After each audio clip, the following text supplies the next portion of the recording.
आदरणीय सभापति जी, दिल्ली में जब बाबा साहब आम्बेडकर के 1992 में, उस समय चंद्रशेखर जी कुछ समय थे, तब एक निर्णय किया गया था। आम्बेडकर इंटरनेशनल सेंटर यही जनपद के पास 40 साल तक वो कागज पे ही पड़ा रहा, नहीं किया गया। और तब जाकर के 2015 में हमारी सरकार आई और हमने आकर के इस काम को पूरा किया। बाबा साहब को भारत रत्न देने का काम भी जब कांग्रेस सत्ता से बाहर गई तब संभव हुआ।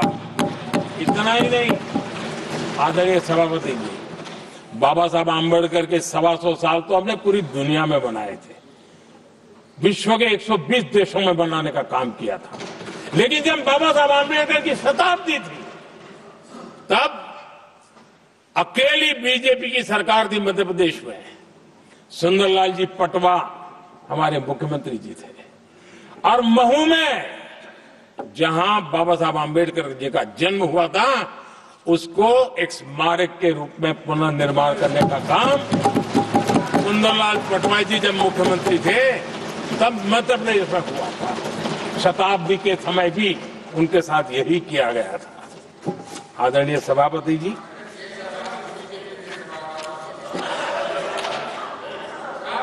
हमारे देश में बाबा साहब आम्बेडकर एक दीर्घदृष्टा थे।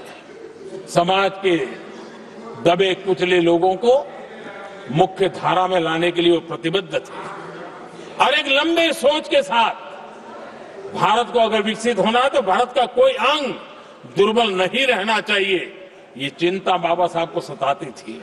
और तब जाकर के हमारे देश में आरक्षण की व्यवस्था बनी। लेकिन वोट बैंक की राजनीति में छुपे हुए लोगों ने, डूबे हुए लोगों ने धर्म के आधार पर, तुष्टीकरण के नाम पर आरक्षण के अंदर कुछ न कुछ नुक्सेदनी करने का प्रयास किया और इसका सबसे बड़ा नुकसान एससी, एसटी और ओबीसी समाज को हुआ है।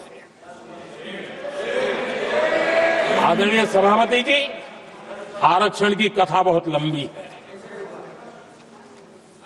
नेहरू जी से लेकर के राजीव गांधी तक कांग्रेस के प्रधानमंत्रियों ने आरक्षण का घोर विरोध किया है। हिस्ट्री कह रही है आरक्षण के विरोध में लंबी लंबी चिट्ठियां स्वयं नेहरू जी ने लिखी है, मुख्यमंत्रियों को लिखी है।